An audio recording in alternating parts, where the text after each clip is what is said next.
हमारे साथ बात करने के लिए इस समय एडीजी लॉ एंड ऑर्डर हैं। खुद वो उस समय मौके पर मौजूद थी, चारों तरफ फायरिंग हो रही थी। अब गिरफ्तारी में भी एक इम्पॉर्टेंट रोल अदा करते हुए यहाँ पर अलग अलग जगहों पर रेड की जा रही है। मैम, अभी तक क्या सिचुएशन है, कितनी एफआईआर दर्ज हुई हैं, कितनों की गिरफ्तारी हुई है? इस वक्त नूह में लगभग 42 के आसपास एफआईआर दर्ज हो चुकी हैं। रात में और कितनी हुई वो आंकड़ा इस वक्त मेरे पास नहीं, कल शाम तक का आंकड़ा है। और लगभग 135 के आसपास हम गिरफ्तारियां कर चुके हैं। सिचुएशन क्या है इस पूरे नूह और आसपास के सभी इलाकों की जहाँ पर रॉयट्स हुए, आगजनी हुई, सिचुएशन खराब हुई? इस वक्त सिचुएशन सभी जगह पर ठीक है, स्थिति नियंत्रण में है, कंट्रोल में है। पैरामिलिट्री फोर्सेस और हमारी जो हरियाणा पुलिस है वो लगातार संवेदनशील स्थानों पर अपने नियंत्रण और अपनी सुरक्षा प्रदान कर रही है। फ्लैग मार्च और गश्त की जा रही है। लोगों में एक सेंस ऑफ सिक्योरिटी इंस्टिल करने के लिए पूरे प्रयास किए जा रहे हैं। कर्फ्यू में ढील दी जा रही है ताकि आम जनजीवन बहुत जल्दी से तेज़ी से अपनी दैनिक दिनचर्या पर लौट करके आए। सोशल मीडिया भी मॉनिटर कर रहे हैं क्योंकि बहुत अलग अलग ग्रुप्स हैं। कोई अलग वीडियोस वायरल कर रहा है, कुछ अलग तरीके की चुनौतियां भी आपके सामने होंगी। जी हाँ, सोशल मीडिया लगातार मॉनिटर किया जा रहा है क्योंकि पिछले 3 दिन के अंदर जो जो भी परिस्थितियाँ उत्पन्न हुई हैं उनमें बहुत से तथ्यों को तोड़ मरोड़ करके पेश किया जा रहा है, जिसकी वजह से धार्मिक भावना या लोगों में एक गुस्सा या एक रिएक्शन होने की संभावना जग सकती है। तो उसको देखते हुए सोशल मीडिया को मॉनिटर किया जा रहा है। जो भी पोस्ट गलत तथ्यों को तोड़ मरोड़ के पेश की जा रही है उनको सही करेक्ट फैक्ट्स को डाला जा रहा है, उनको डिलीट किया जा रहा है। और ये क्योंकि ये सारा एक प्रक्रिया है कि किस तरह से आम जनजीवन को हम जल्दी नॉर्मल उस पर लाएँ, तो ये सारे के सारे प्रयास सभी तरफ से किए जा रहे हैं। मैम, एक वीडियो है जिसमें आप खुद मंदिर में मौजूद हैं और उस दौरान जब आप मंदिर में थी तो फायरिंग की आवाज़ें सुनाई आ रही हैं। आपके साथ आपके बाकी जो पुलिसकर्मी हैं वो भी मौजूद थे और उस दौरान सिचुएशन को देखते हुए ये वो वीडियो है जो वहीं पे जो मौजूद थे उन्होंने लिया। इसमें आप भी दिखाई दे रही हैं। क्या सिचुएशन थी मैम उस समय?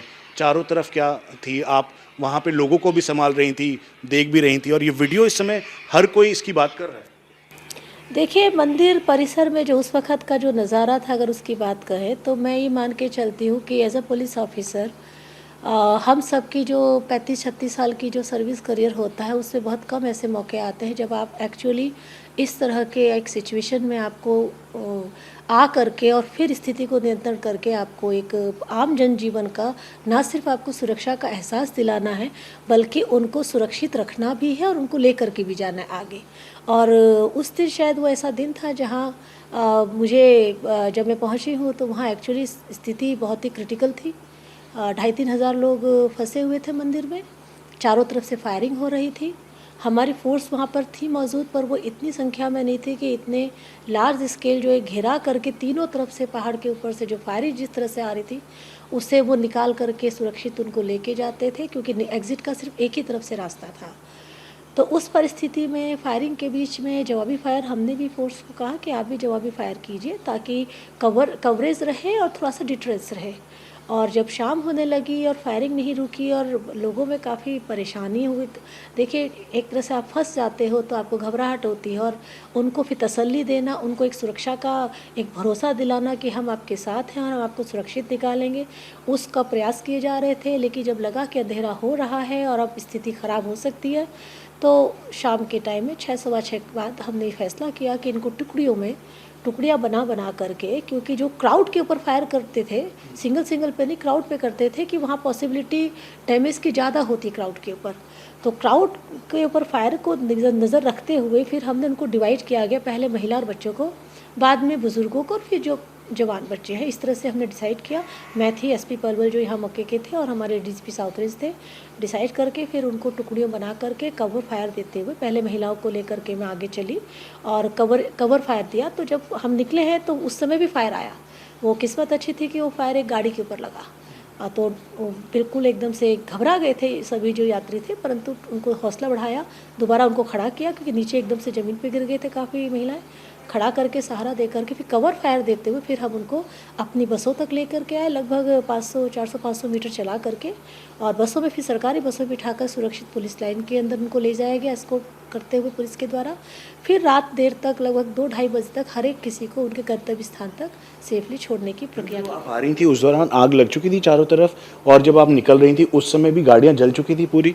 गाड़ियाँ पूरी जल चुकी थी। वो जो रास्ता था मंदिर की तरफ जाने वाला, वो रास्ता तो बिल्कुल गाड़ियों की वजह से बिल्कुल मोबाइल नहीं था, मतलब पैदल भी चलना मुश्किल था, क्योंकि सीएनजी सिलेंडर्स फट फट के काफ़ी मतलब लाउड वॉल्यूम वो भी आ रहा था, आगजनी और काफ़ी ज़्यादा गर्मी, मतलब आग का वो था।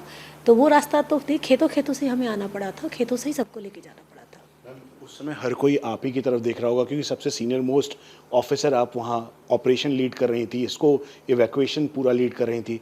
खेतों से भी वहाँ पे उपद्रवी होंगे, फायरिंग वहाँ पे भी आ रही होगी। उस दौरान बच्चों को और महिलाओं को निकालना कितनी बड़ी चुनौती थी जब फायर आपके ऊपर, आपकी गाड़ी के ऊपर आ रहा था? जी, चुनौती तो थी, पर मैं कहती हूँ कि God is kind to all of us, कि हम सब ने मेहनत की, एक सच्ची नीयत से की। हरियाणा पुलिस ऐसे ओकेशन पे हमेशा उभर के आती है, और ये हरियाणा पुलिस प्रतिबद्ध है, और हमने उस दिन अपनी उस प्रतिबद्धता को सार्थक किया। मैम, बहुत सारे वीडियोज़ इस समय अलग अलग जगहों पर, प्लेटफॉर्म्स पर है। कुछ में कोई उग्र करने वाली बातें कर रहा है, कोई कह रहा है कि ज़्यादा से ज़्यादा मार देते लोगों को। एक ऐसा मेवाती पाकिस्तानी करके हैंडल है, उसने कहा जब आप उस दौरान अंदर मौजूद थी कि ज़्यादा से ज़्यादा लोगों को मारो, 10 से 12 लोगों को मारो। तो ऐसे हैंडल या इस तरीके के लोग, उनको आप मॉनिटर कर रहे हैं माइन्यूटली, जो प्रोवोकेटिव तरीके से उस दौरान कर रहे थे जब आप अंदर खुद मौजूद थी? देखिए, उस समय जो परिस्थिति अंदर की थी, वहाँ पर तो इस लोगों का हौसला बढ़ाना, उनको तसल्ली देना, और उनका मतलब, और इस पे खासतौर से महिलाएं थी जो उनकी परिस्थिति थी, महिला बच्चे बहुत घबराए हुए थे।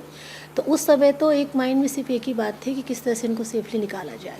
ये जो आपने बातें कही, ये सारा इन्वेस्टिगेशन और काउंटर्स का पार्ट होता है, जिसपे टीमें अलग अलग काम कर रही थी, और वो अभी भी काम कर रही हैं। मैम, रेड लगातार जारी है। कुल मिला के कितनी अप्रॉक्सीमेटली टीम्स हैं जो पैन हरियाणा या फिर जो भाग गए इधर उधर, उनकी तलाश में जुटी हुई है, ताकि एक मैसेज जा सके लोगों को कि वो निश्चिंत होकर अपनी दुकानें या अपना सब कुछ स्टार्ट कर सकते हैं?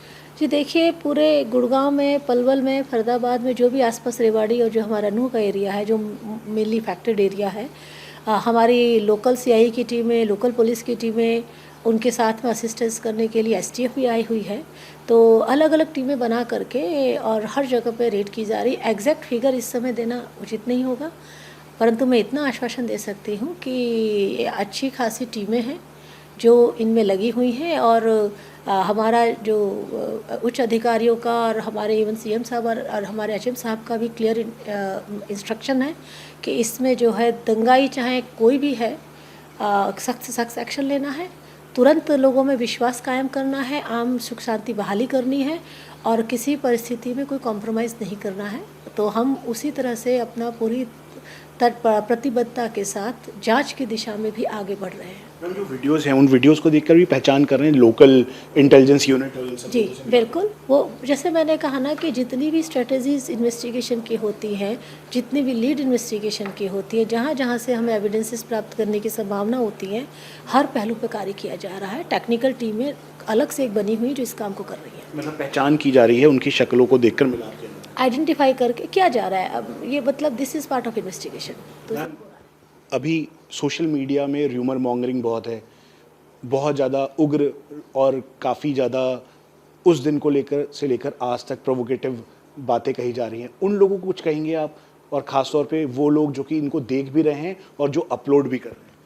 यहाँ पे मैं दो बातें कहना चाहूँगी। एक तो पहले उन लोगों के लिए जो कि सोशल मीडिया में अनर्गल, सत्य से परे और या बहुत भड़काऊ या तथ्यों को तोड़ मरोड़ करके ऐसी बातें कह रहे हैं जिससे कि आम जो हमारी शांति बहाली जी के जो प्रयास उसको आघात पहुँचे, या जो उसको डिस्ट्रॉय करने की कोशिश कर रहा है, उनके लिए मेरा बड़ा क्लियर मैसेज है कि they should immediately stop doing all this, क्योंकि इनके खिलाफ बहुत सख्त एक्शन होगा।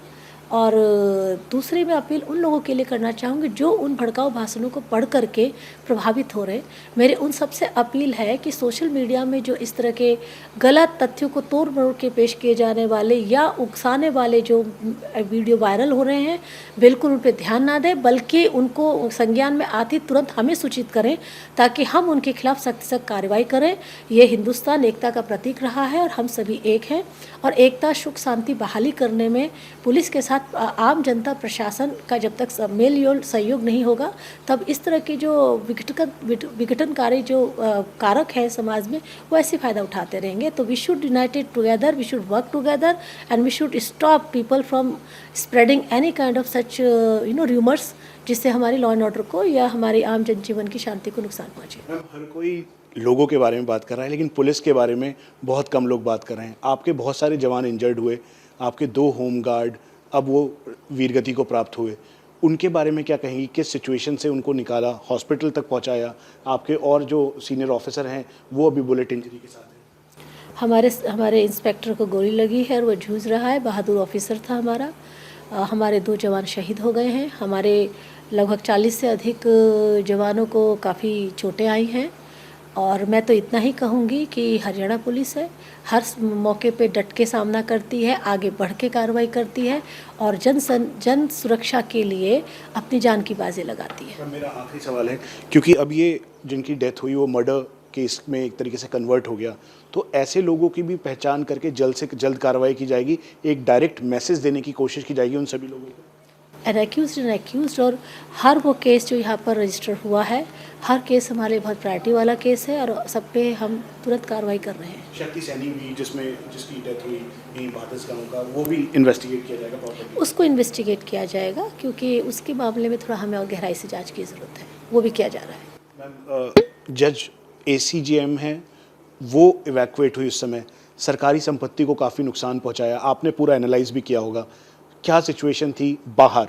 मंदिर के अंदर आप खुद थी, बाहर भी कंट्रोल कर रही थी, आप देखा हमने वीडियोस में कि आप बात भी कर रही हैं, लोगों को बता भी रही हैं, कह भी रही हैं। हाँ जी, ऐसा है। यहाँ पर मेवात में जैसे आप नूह में एंटर करते हैं तो साइबर थाने के आगे आपका अडबर चौक होता है, बड़कली है, तिरंगा पार्क है। हर जगह पर एक बहुत भारी संख्या में ना सिर्फ दंगाई इकट्ठे थे, बल्कि वो पत्थरबाजी, फायरिंग सब कुछ कर रहे थे। तो हर एक जगह पर उनको सबको कंट्रोल करते हुए जो हमें हाथ में आए, हमने उनको पकड़ा भी मौके से, और पकड़ने के बाद में उनको फिर हमने आगे जो भी आगामी कार्रवाई होती है हमारी जायज़ और लीगल, उसके लिए उनको भेजा गया। आगे बढ़ते हुए जगह जगह पर हमें पत्थरबाजी और फायरिंग का सामना करना पड़ा था और कई जगह पे हो रहा था, लेकिन जैसे मैंने आपसे कहा कि फोर्स से आकर के अपना बड़ा डट के मुकाबला करते हुए परिस्थिति को कंट्रोल कर लिया। तो ये हमारे साथ ADG लॉ एंड ऑर्डर थी, साफ तौर पर क्लियर मैसेज के साथ ये कह रही हैं कि पूरी जांच की जाएगी, उसके साथ साथ जो सिचुएशन है उसे कंट्रोल करने की पूरी तैयारी है। कैमरा पर्सन अनुज के साथ मनीष प्रसाद, इंडिया TV।